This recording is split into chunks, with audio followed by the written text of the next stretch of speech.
기도하고 시작하겠습니다.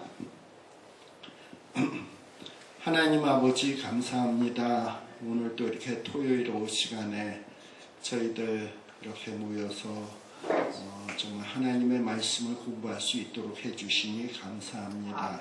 정말 이 말씀 통해서 우리 주님이 우리에게 원하시는 것이 무엇인지 잘 깨닫게 하시고 늘 마음에 새기게 하시고 그 말씀대로 살아 정말 이 땅 위에서 많은 사람들에게 복의 근원이 되며 또 훗날 하나님 앞에 섰을 때 잘했다 칭찬함 받을 수 있는 귀한 하나님의 아들 딸들이 되게 하여 주시옵소서. 예수님 이름으로 기도드립니다. 아멘. 네. 좀 이제 오늘 마태복음 7장 들어갈 차례인데요. 마태복음 몇 7장까지 어떻게 오게 됐나 조금 정리를 하면 마태복음은 우리 그 마태가 유대인들에게 예수님이 과연 어떤 분인가 하는 것을 소개하기 위해서 기록된 복음서입니다. 유대인들은 어떤 메시아를 기다렸는데 어떤 정치적인 메시아, 자기네 선택된 민족만을 위한 메시아 이런 거를 기대했단 말이죠. 그런데 이 마태가 소개하고 있는 메시아는 어떤 메시아냐? 물론 유대인들을 위한 메시아이기도 하지만 우리 예수님은 좀 더 큰 계획과 뜻 가운데서 오신 메시아다라는 것을 소개하는 거예요. 또한 유대인들은 예수님을 이 땅에 메시아로 오셨지만 저런 나사렛 사람이 무슨 메시아일까? 이 부분에 대해서 상당히 의심을 하고 받아들이질 않았거든요. 그런데 마태는 이 예수님이야말로 너희들이 멸시하고 천대하고 너희들의 생각과 다르다고 생각하는 이분이 바로 구약 성경에 예언된 메시아다라는 것을 강조하려고 하는 것이 이게 마태복음이에요.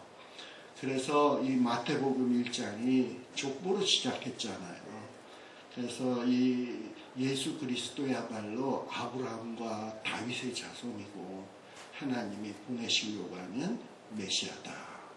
그리고 그 족보 안에는 어떤 그 족보 안에 등장하는 인물들 가운데 특별히 여인들이 나오는데 여인들 가운데는 이방 여인들도 등장하고 있다 이 말이죠. 그것이 암시하는 것은 메시아는 유대인만을 위한 것이 아니라 이방인들도 얼마든지 포함될 수 있는 거다. 하나님의 나라는요. 뭐 이런 얘기를 하는 것이 이 마태복음 1장의 족보였고요. 그 다음에 2장에서는 예수님의 탄생 스토리, 동방박사의 경배 또는 헤롯왕의 핍박, 그래서 애굽으로의 피신 뭐 이런 얘기들이 나오는데 그런 이야기들을 좀 종합을 해보면 결국은 뭐냐? 이러한 일련의 모든 일들은 하나님의 말씀을 이루려 하십니다. 예언된 말씀을 이루기 위해서다. 그래서 예수님은 그야말로 구약 성경에 예언된 말씀을 이루기 위해서 오신 분이다 라는 얘기를 2장에서 하고 있고요. 또 3장에 들어서게 되면 이 세례 요한의 이야기가 나옵니다. 그래서 세례 요한은 예수님을 향해서 당신 같은 분에게 내가 어떻게 세례를 줄 수 있냐? 나는 당신의 신들매도 감당할 수가 없다. 이러면서 예수님에게 세례 주기를 주저주저 할 때 세례요한 너가 세례를 주어야 우리가 하나님의 뜻을 이루는 거다. 라는 얘기를 하면서 그때 세례요한은 예수님에게 세례를 주고 그리고 성경의 예언대로 하나님의 성령이 그 머리 위에 임하시는 것을 보면 메시아인 줄 알라 했는데 그런 일들이 이루어지게 되죠. 그래서 주님이 세례 받으심도 뭐냐? 하나님의 말씀을 이루기 위해서였다라는 거였고요. 또 마태복음 4장에 보게 되면 이제 주님이 세례를 받으신 후에 광야에 나가서 사탄에게 시험을 받으십니다. 3번에 걸쳐서 사탄도 교묘하게 하나님의 말씀을 인용해가지고 주님을 공격하는데 거기에 대해서 예수님은 단호하게 하나님의 말씀을 인용하면서 사탄의 공격을 물리치시죠. 이렇게 주님은 그야말로 하나님의 말씀으로 승리하신 분이다라는 것도 보여주고 있고, 그 다음에는 마태복음 4장 뒷부분에서 그동안 파트타임으로 쫓아다니던 제자들을 주님께서 풀타임으로 부르시는 이야기가 나오죠. 그 중에 제자 중에 베드로는 예수님을 일찍이 알면서도 저분을 따라야 돼 말아야 돼 주저주저 하던 가운데 여러 일련의 사건들을 보면서 정말 예수님은 대단하신 분이구나. 심지어 깊은 데 가서 그물을 던져라 했을 때 그물을 던졌더니 엄청 많은 고기를 잡았잖아요. 그 다음에 베드로는 주님에 대해서 공포까지 느꼈어요. 저렇게 바닷속 깊은 곳까지 아시는 분이라면 이 죄 많은 내 마음속도 훤히 들여다보실 텐데, 그래서 주여 나를 떠나소서 이러면서 두려움을 표했을 때 예수님은 넌 나를 따라라.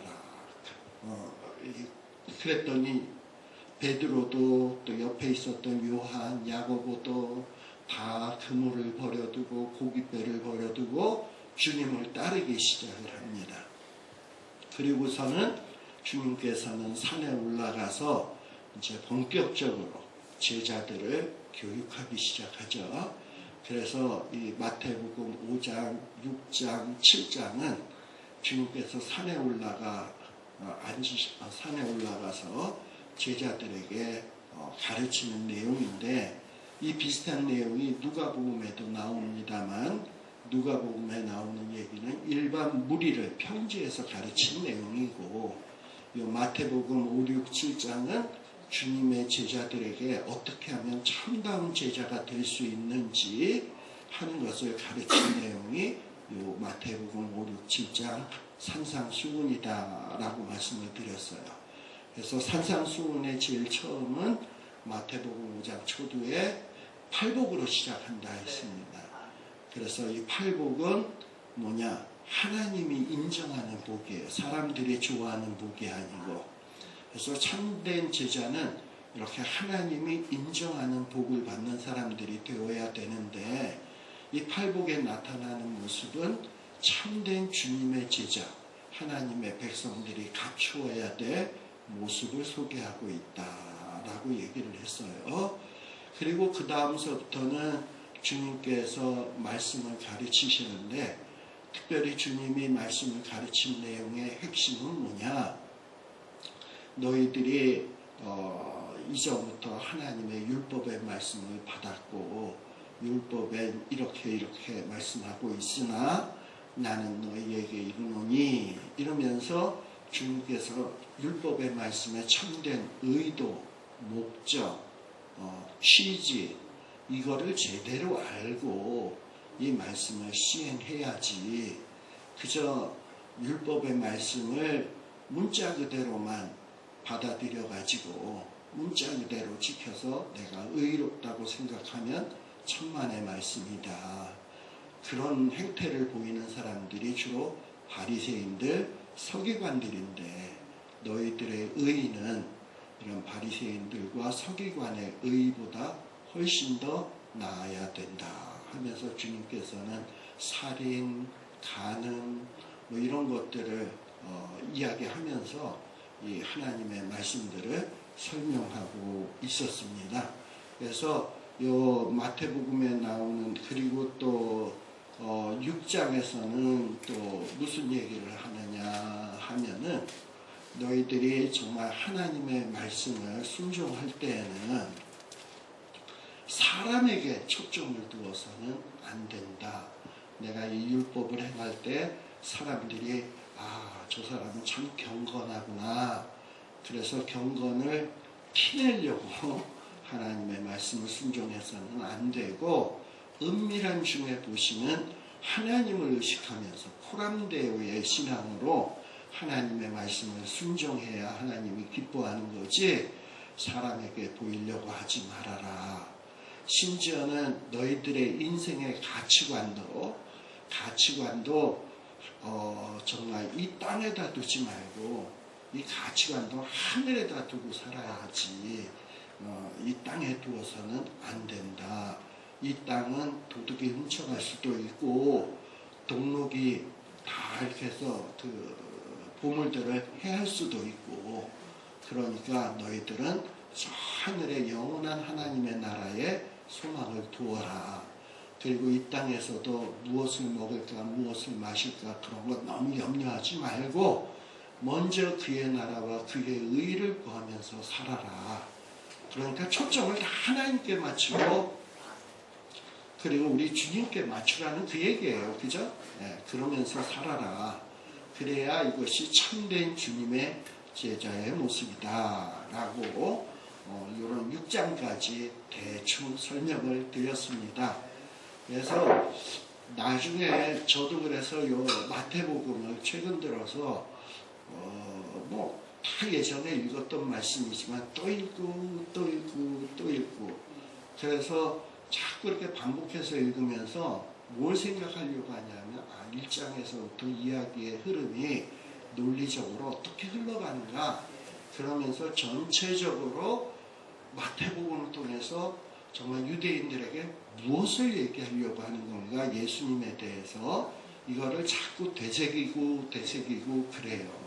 그래서 이제 여기 있는 분들쯤 되면은 성경을 이렇게 한없이 읽어가지고 마태복음 하면 1장에서부터 무슨 내용, 2장에 무슨 내용, 3장에 무슨 내용, 4장에 무슨 내용, 그리고 또 그런 내용이 왜 이렇게 흘러가는지, 어떤 주제를 중심으로 흘러가는지, 독자가 누구길래 왜 이렇게 내용이 흘러가는지, 이런 것들을 줄줄 꿰 수 있어야 되지 않을까, 이런 생각을 해봅니다. 그래서 그런 거를 한번 정리해 보라고 제가 정리한 것을 지금 이렇게 좀 미리 한번 한 6장까지 한번 정리를 해봤습니다.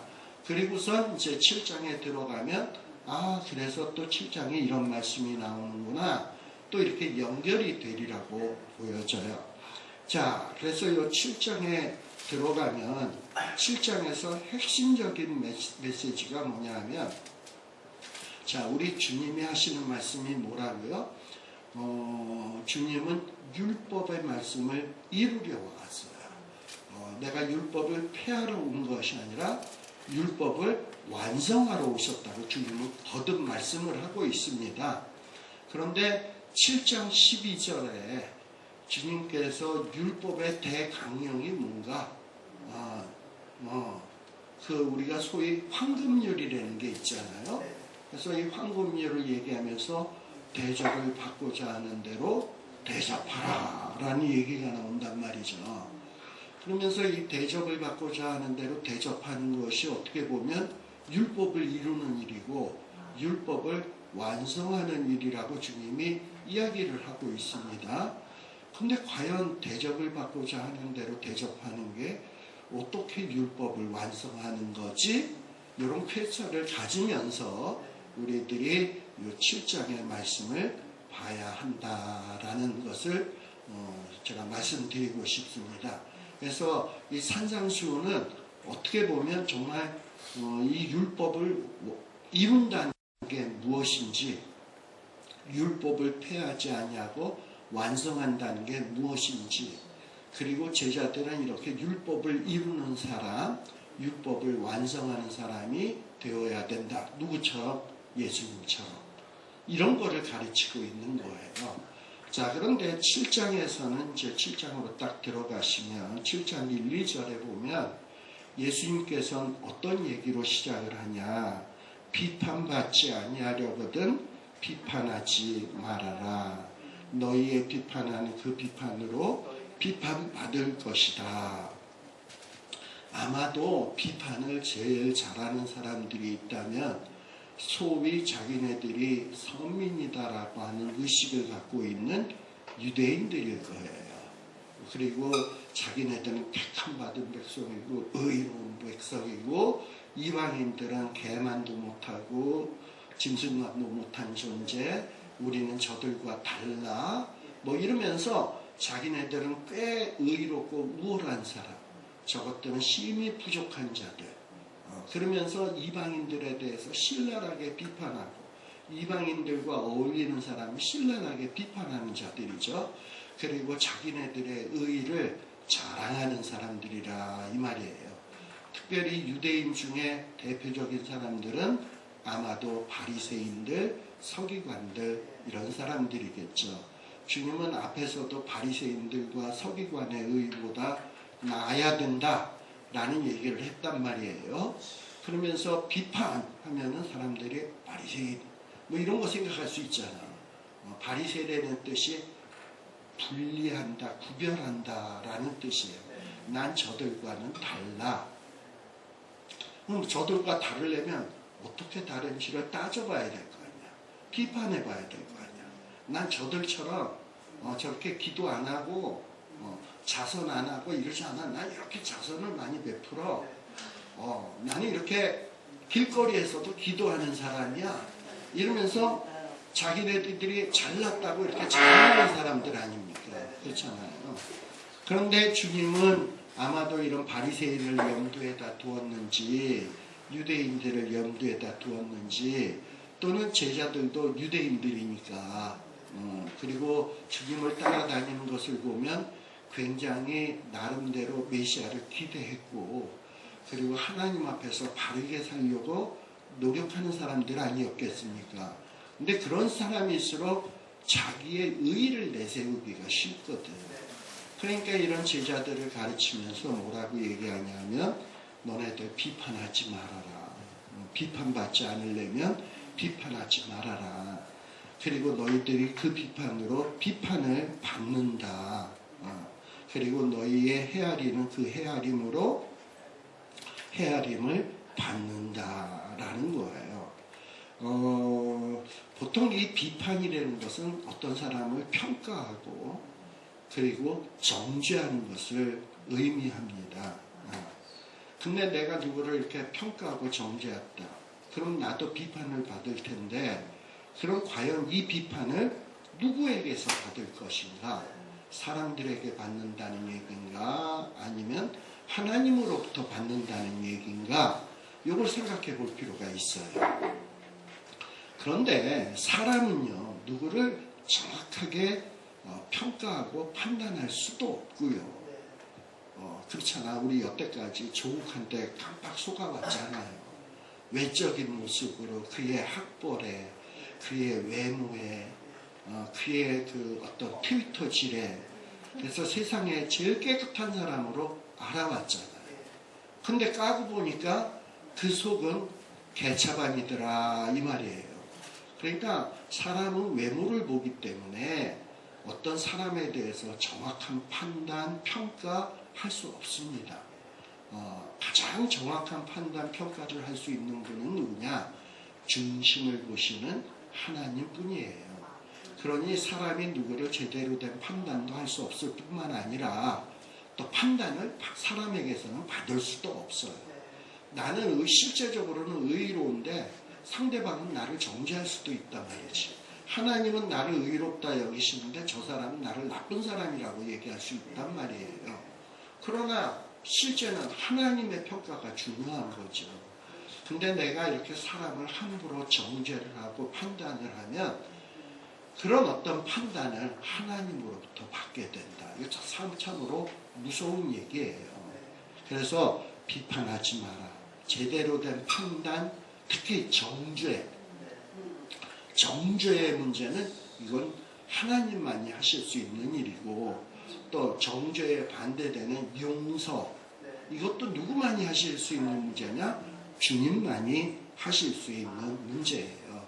근데 당시의 유대인들이나 바리새인들은 자기네들이 하나님의 택함받은 백성이고 자기네들은 하나님으로부터 율법을 선물로 받았고 그래서 자기네들이 아무나 판단할 수 있고 아무나 정죄할 수 있다는 그야말로 지극히 잘못된 교만에 빠져 있었거든요. 그래서 주님은 그러지 말라라고 얘기하고 있는 거예요.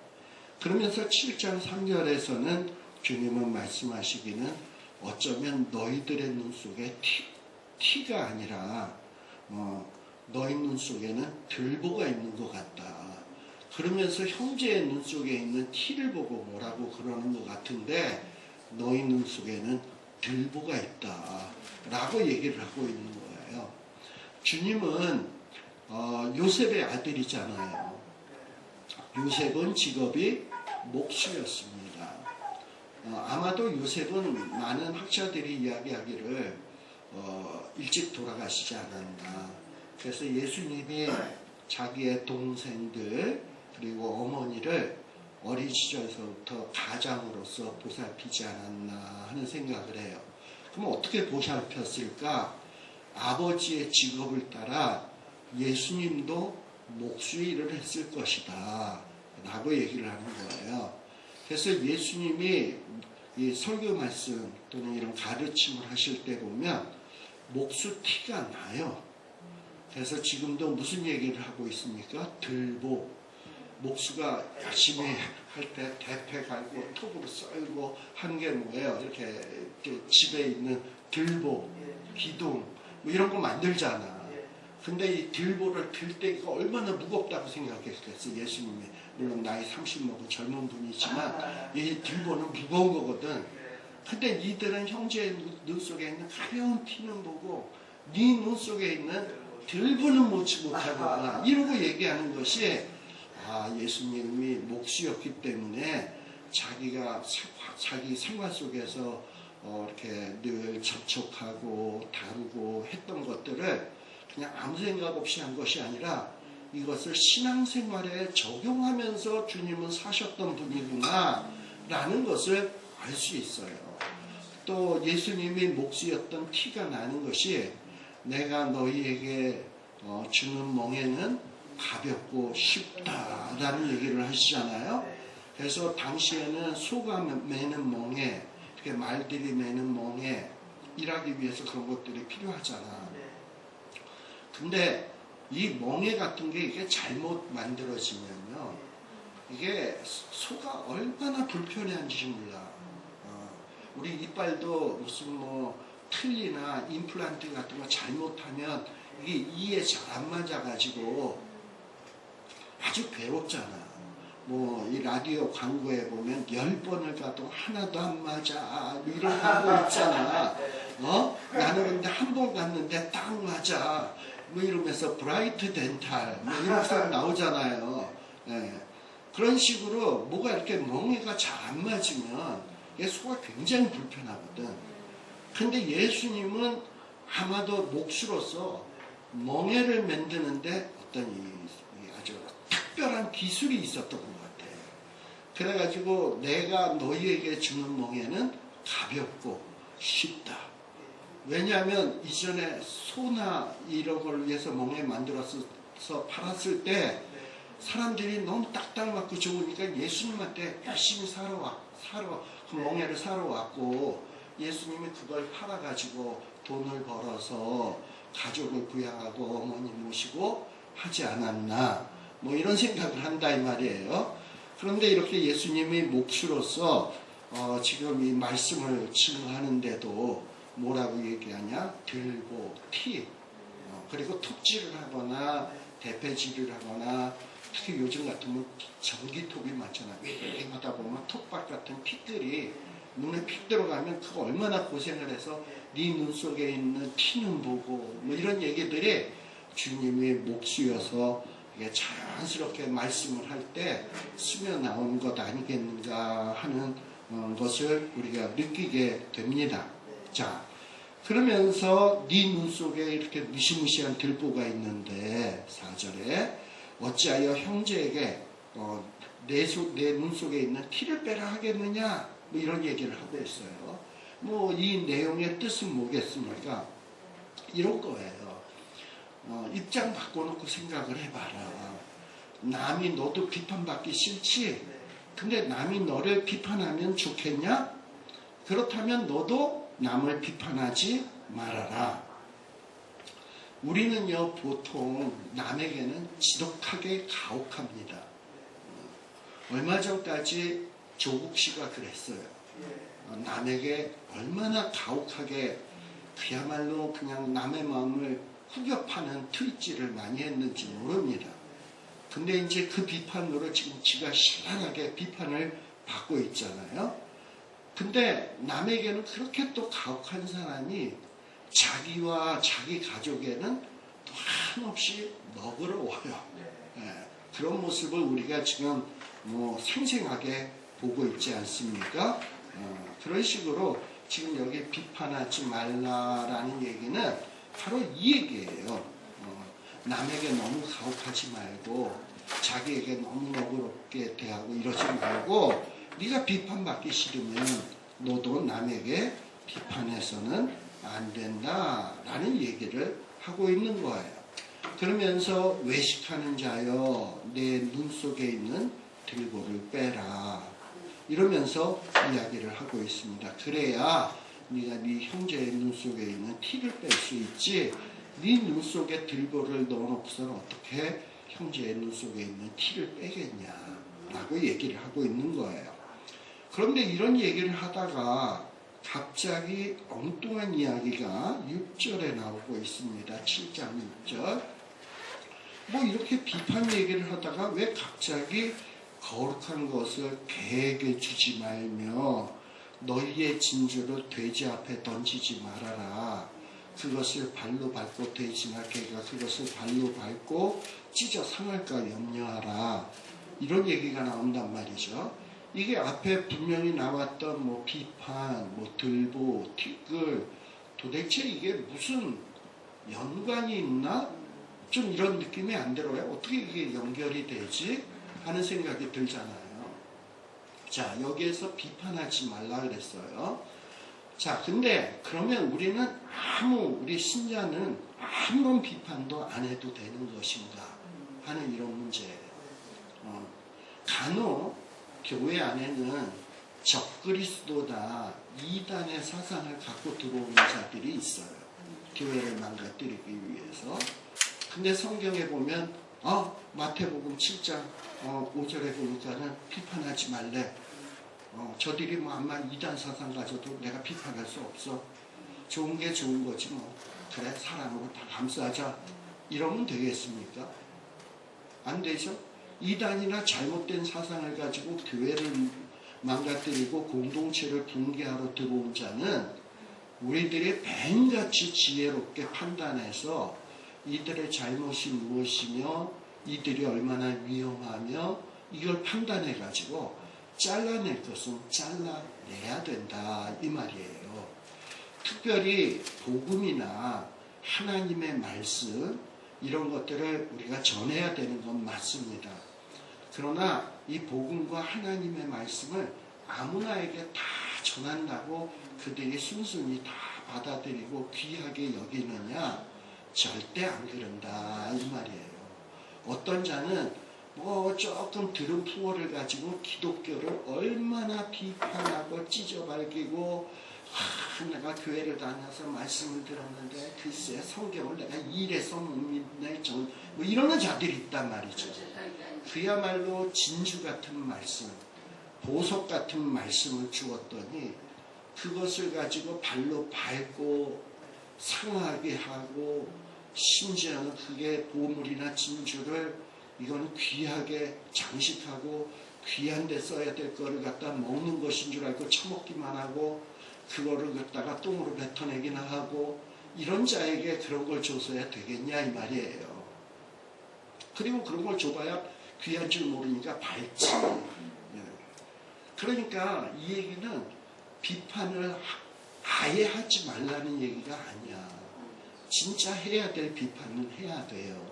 그러나 비판을 하는 거 판단하는 것은 중요한데 정죄하는 것 이런 거를 해서는 안 된다라는 얘기예요. 그리고 지금 이 말씀은 또 앞에 나오는 내용하고 어떤 것과 연관이 되는 거 하니 바리새인들, 서기관들 또는 극단주의 유대주의자들은 자기네들이 율법을 받았고 자기네들은 율법을 문자 그대로 행하는 것 때문에 자기네들이 상당히 의롭다고 생각을 했어요. 그리고 그 자기네들이 갖고 있는 율법을 가지고 그 율법의 기준을 가지고 사람을 비판하고 정죄하고 그리고 그것을 가지고 자기네들은 의롭다고 여기고 율법을 마치 그런 도구로 삼았단 말이지. 율법을 보고 내가 얼마나 죄인인가를 깨닫고 심령이 가난해지고 그래서 하나님 앞에서 애통해하고 내 능력으로는 절대 이 율법의 목적과 취지와 의도에 비추어 볼 때 내 실력으로는 이 율법을 지킬 수 없구나 라는 것을 생각하면서 하나님께서 나를 의롭게 해줘야 되겠구나 하면서 막 의에 줄이고 목마름은 없이 그저 자기가 율법을 자기네 민족이 받았다는 이유로 자기가 글자 그대로 지킨다는 이유로 남을 정죄하고 자기를 의로 치장하는 도구로서 율법을 사용했단 말이죠. 마치 이러한 행위는 뭐와 똑같으냐? 율법은 그야말로 진주와 같은 것이고 그리고 율법은 그야말로 거룩한 것인데 이런 거를 바리새인하고 서기관들 유대인들에게 줬더니 이걸 가지고 제대로 된 목적과 의도대로 사용하는 게 아니라 이거를 가지고 자기의 의의를 드러내고 남을 정죄하는 도구로 쓰는 것은 마치 진주와 그 거룩한 것 귀한 것들을 돼지와 개가 짓밟고 집어삼키고 그리고 그것을 찢어버리고 상하게 하는 것과 똑같다라는 거예요. 네. 그래서 지금 예수님께서 지금 이 마태복음 7장 6절에 갑자기 거룩한 것을 개에게 주지 말라, 진주를 돼지 앞에 던지지 말라 라고 얘기하는 것은 이 앞뒤에 나오는 내용과 굉장히 밀접한 관련이 있다라는 거예요. 그래서 주님은 악한 마음으로 사람을 판단하고 정죄하는 것을 경계했습니다. 율법을 가지고 남을 판단하기에 앞서서 율법을 가지고 자기를 판단해 보라는 거예요. 그리고 자기를 돌아보라는 거예요. 그리고 자기가 얼마나 가난한 자인지, 자기가 얼마나 죄인인지를 알고 애통하고, 그리고 하나님 앞에서 정말 한없이 가난한 자가 되고 의에 주이고 목마른 자가 돼야 된다라는 거예요. 이게 천국 백성의 모습이고 바로 이런 마음을 가진 자가 참다운 주님의 제자들이 될 수 있다라는 것을 주님이 지금 말씀하고 있는 겁니다. 자, 그러다가 또 갑자기 7장 7절에서는 갑자기 또 연결이 안 되듯이 마치 우리 앞에 6장에 보면 주기도문 나왔죠. 일용할 양식을 주옵시고 이러고서 여러 기도가 나왔단 말이에요. 기도에 대해서 가르칠 때 가르쳤어야 될 내용이 마태복음 7장 7절에 갑자기 여기에서 뚱딴지같이 툭 튀어나온다 이 말이죠. 그러면서 갑자기 거룩한 것을 개에게 던지지 마라. 그리고 진주를 돼지에게 주지 말라. 그러더니 갑자기 구하라. 그러면 주실 것이요. 찾으라. 그러면 찾을 것이요. 문을 두드리라. 그러면 너희에게 열릴 것이니 구하는 이마다 얻을 것이요. 찾는 이가 찾을 것이요. 두드리는 이에게 열릴 것이니라. 라는 말씀이 나와요. 많은 사람들이 7장 6절까지가 무슨 내용이 나왔는지 몰라. 그 다음에 7장 8절 이후에 무슨 말씀이 나왔는지는 모르지만 많은 사람들이 마태복음 7장 7절 8절은 암송해요. 네. 앞뒤 내용은 모르면서 마태복음 7장 7절과 8절은 암송을 해. 그러면서 그 암송한 것을 주야로 묵상을 해. 근데 앞뒤 문맥을 다 잘라버리고 이걸 묵상을 하다 보니까 그 묵상을 한 결과가 어떻게 되냐? 지멋대로 결론을 내려서 지 유리한 대로 해석하고 지 유리한 대로 써먹으려고 그래. 그래서 어떤 식이냐? 봐라 성경에 구하라 그러지 않았냐? 찾아라 그러면 찾지 않았느냐? 문을 두드리라 그러면 열린다 그러지 않았냐? 그러니 너 돈 없어? 하나님 앞에 구해. 그러면 주셔. 믿음이 적은 자에 왜 의심하느냐 뭐 이러면서 이 말씀은 막 그런 식으로 갖다 붙인단 말이죠. 그리고 이제 우리가 하나님 앞에 기도할 때 간절히 어떤 기도하는 제목이 있잖아요. 그럼 그 기도 제목을 가지고 이제 이 마태복음 7장 7, 8절을 가지고 땡깡 부리는 데 사용하죠. 하나님 내 기도 제목이 이건데 하나님 주님이 마태복음 7장 7, 8절에 뭐라 그랬어요? 구하라 그러면 준다 그랬잖아요. 근데 내가 이렇게 몇 년째 구하는데 왜 안 주시는 거예요? 찾는데 왜 못 찾아요? 문을 두드리는데 왜 안 여는 거예요?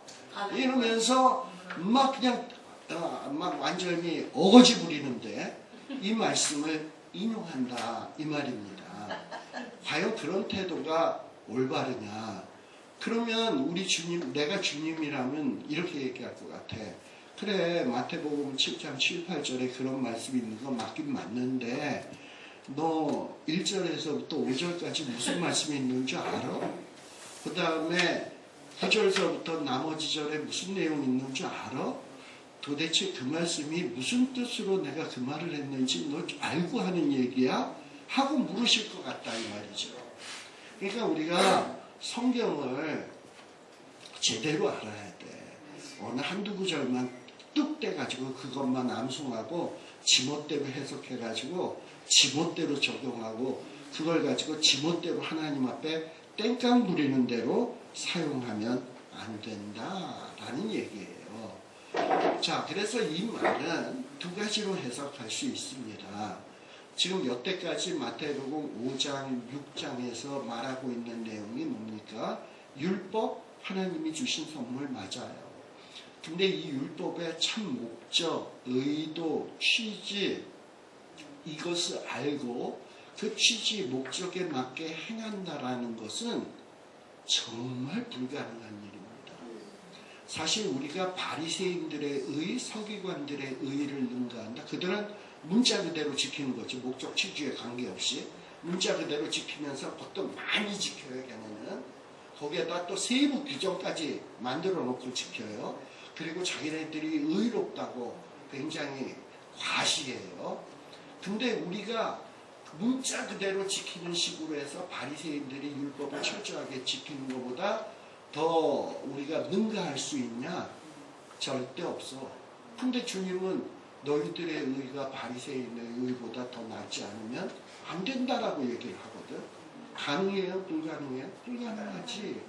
그러면서 주님은 바리새인의 의와 서기관의 의보다 능가하는 의가 뭔가 얘기를 쭉 설명을 해줬잖아요. 그래서 율법의 목적과 취지를 얘기를 했어요. 예를 들면 형제를 보고 분노하는 것도 살인이다. 또 여자를 보고 음욕하는 것도 간음이다. 그러면서 율법의 목적은 단순히 살인 안 하는 거가 중요한 게 아니고 여자를 보고 간음 안 하는 게 중요한 게 아니고 마음까지도 다스려야 된다라고 얘기를 하고 있다 이 말이에요. 아니 행동도 다스리기 힘든데 마음까지 어떻게 우리가 다스리나. 이건 더 어렵잖아. 그러니 이런 율법 앞에 우리가 이렇게 서게 되면 우리는 어떻게 되겠습니까? 나는 그대 앞에 서면 왜 그리 작아지는가? 율법 앞에 서면 제대로 된 사람이라면 한없이 작아질 수밖에 없어요. 진짜 제대로 서면. 아니 작아지는 게 아니라 어떻게 되느냐? 나는 죄인 중에 괴수다. 사도들 중에서도 가장 적은 자다. 또는 구약식으로 표현하면 화로다 나는 망하게 되었도다. 이렇게 되는 게 이 율법 앞에 섰을 때 사람의 모습이라고. 자, 그렇게 되게 되면 어떻게 되겠습니까? 가난해지지, 심령이.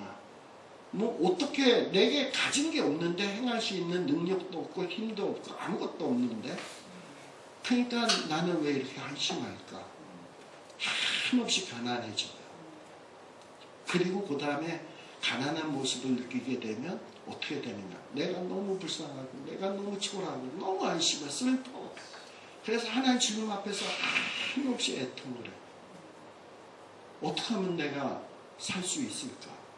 내가 어떻게 하나님 앞에 인정받을 수 있을까? 구석구석을 찾아봐도 없네.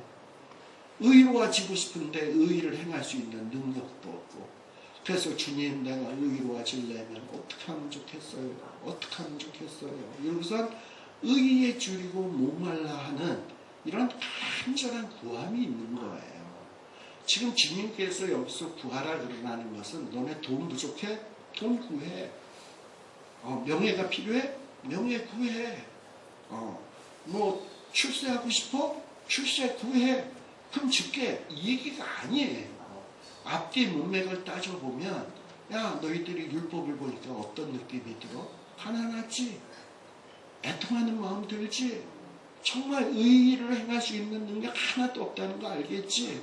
어떻게 하면 좋겠니? 오케이. 그럴 때 하나님 앞에 그런 문제를 놓고 구해봐.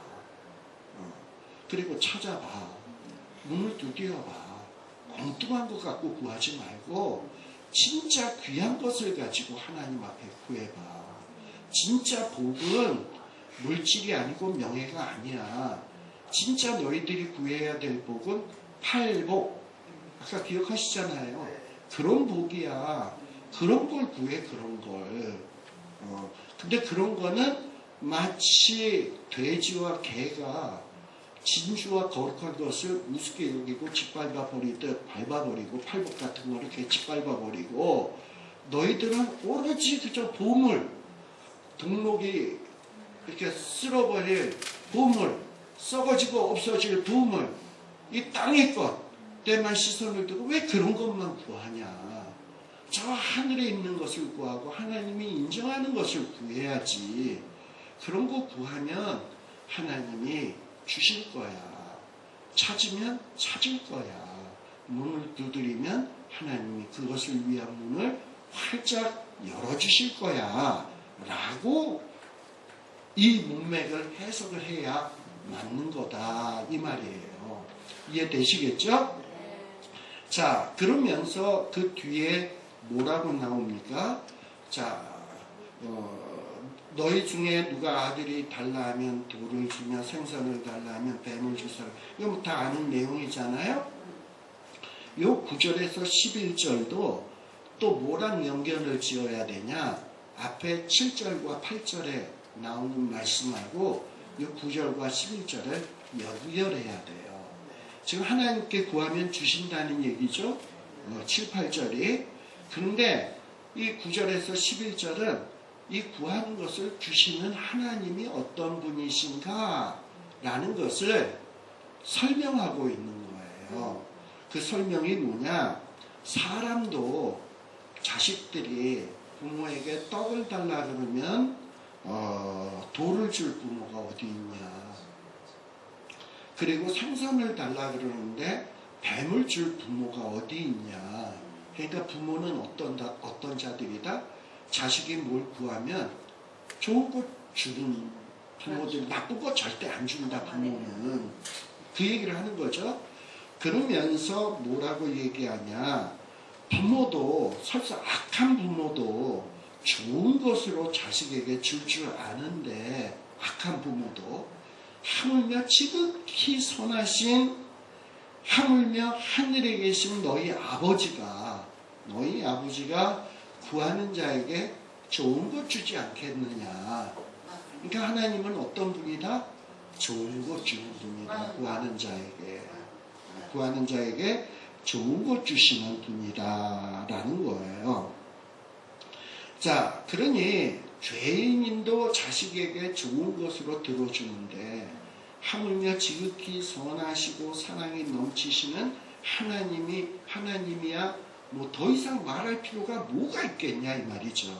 좋은 것으로 주신다 이 말이에요. 자, 근데요, 한 2살, 3살 난 어린아이가 부엌에서 한참 커다란 식칼을 들고 요리하는 엄마에게 그거 엄마만 갖고 놀지 말고 나도 줘. 엄마만 놀지 말고 줘. 이러면 엄마가 그 칼을 그래 가져라. 좋은 엄마, 나쁜 엄마. 그럼 엄마는 뭘 줘야 돼요? 플라스틱 칼을 줘야지. 안 베는 거를. 그렇죠? 그런 거예요. 예를 들어서 자식이 배가 고프다고 돌을 먹는 건 줄 알고 저거 줘 이러면 엄마가 그래 이거 먹고 싶다 처먹고 배불러라 이러고서 돌 주면 엄마가 그 상황을 보고 돌 주면 좋은 엄마 나쁜 엄마 돌을 얘가 배고파서 돌을 달래는 것 같아. 그럼 엄마는 뭘 줘야 돼요? 떡을 줘야지. 애가 생선을 먹고 싶어 하는데 지나가는 방울뱀 저거 먹겠다고 그러면 그거 주면 되겠어요? 생선을 줘야지. 악한 부모도 그런단 말이에요. 그렇다면 우리 하나님이 구해야 될 것 아까 뭐였습니까? 우리 하나님의 백성이고 진정한 주님의 제자라면 구해야 될 것은 팔복 같은 걸 구해야 돼. 근데 이런 걸 구하지 않냐고 맨날 돈 달라, 명예 달라, 힘 달라, 뭐 이런 걸 달라고 막 그냥 맨날 떼거지를 쓰면 하나님 그거 준다 안 준다? 그거 주면은 내가 망할 게 뻔한데 안 줘 그런 거. 근데 그거 안 주는데 마태복음 7장 7, 8절에 구하라 그러면 준다 그래 놓고선 왜 뻥치십니까? 왜 약속을 어기십니까? 이러고서 막 금식하면서 떼굴떼굴 구르면서 어거지를 피면 하나님 보실 때 어떻게 해야 돼 그거를 저거를? 네? 그렇지 않아요? 그런 거예요. 지금 여기서 설명하고 있는 게 그런 얘기입니다. 하나님은 좋은 것 주시는 분이에요. 나쁜 거 안 줘. 그러면서 이렇게 하나님은 좋은 것 주신다라는 거예요. 자, 그러므로 그 다음에 이제 여러분들이 7장 12절의 말씀을 보세요. 그러므로가 나와요.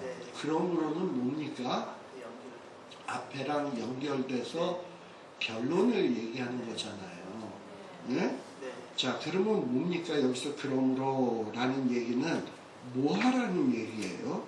야, 너희들은 착한 부모가 되라. 너희들은 좋은 것을 줘라. 너희들은 돌을 달라 그럴 때 생선을 줘라. 뭐 이런 얘기입니까? 뭡니까 이게 지금 그러므로. 그런데 이 그러므로 해놓고 갑자기 뚱딴지 같은 얘기가 나온단 말이에요. 대접을 받고자 하는 대로 대접을 해라 라는 얘기로 나온단 말이에요. 뭔가 연결이 좀 잘 안 돼. 그렇죠? 연결이 갑자기 안 돼요. 자, 그러면 이게 어떻게 되는 말인가 하는 거예요. 자, 하나님은 어떤 하나님이시다? 좋은 것 주시는 분이다. 그러면 우리는 하나님 앞에 어떤 대접을 받기를 원하죠? 좋은 대접 받기를 원하죠. 하나님도 좋은 것을 주신다. 그러면 너희들도 하나님에게 좋은 대접을 받기를 원하는데 그렇다면 너희들도 남에게 어떻게 대접해야 되겠니? 좋은 대접해야 된다라는 얘기를 하고 있는 거예요. 지금 여기서 얘기하는 것이 바로 그런 얘기입니다.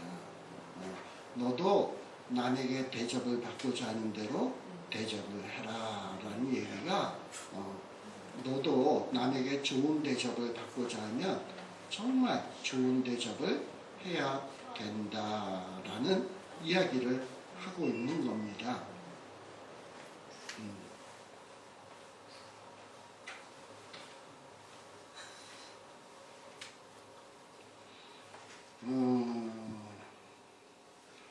그러니까 뭐 우리 성경에서 가르치는 거는요 굉장히 적극적이에요. 보통 이 노노 맹자 뭐 이런 옛날 성현의 글에 보면 이런 얘기가 나와요. 내가 원치 않는 것을 남에게도 행치 말아라.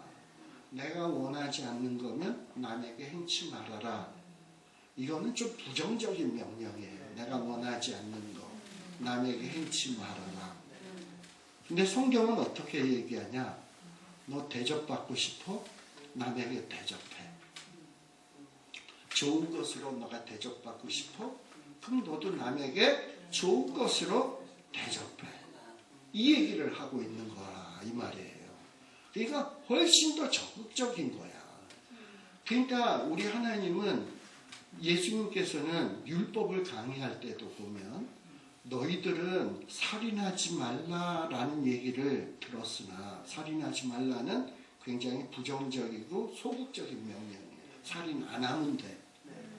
그러나 나는 너희에게 이르노니 형제에게 분노하면 그것도 살인이야. 이러면서 굉장히 적극적인 것을 얘기하고 있는 거예요. 간음하지 말라 하는 것 들어서 음욕을 행하는 것도 간음이야. 라는 거예요. 그리고 형제가 오리 가자 그래? 그러면 그것만 지킨다고 율법을 이루는 게 아니고 심리가 오른뺨 때려 왼뺨 돌려대. 네가 원치 않는 거 남에게 행하지 마. 나는 그 정도가 아니야. 너가 하나님 앞에 구해서 선한 것으로 대접받길 원해? 맞아. 하나님은 너가 너에게 선한 것을 베푸시는 분이야. 근데 네가 하나님 앞에 그런 대접을 받기를 원한다면 너 역시 남에게 가장 좋은 것으로 대접을 해라. 라는 거예요. 그러면서 이것이 뭐다? 바로 이게 율법이야. 이게 율법의 정신인 거야. 라는 거예요.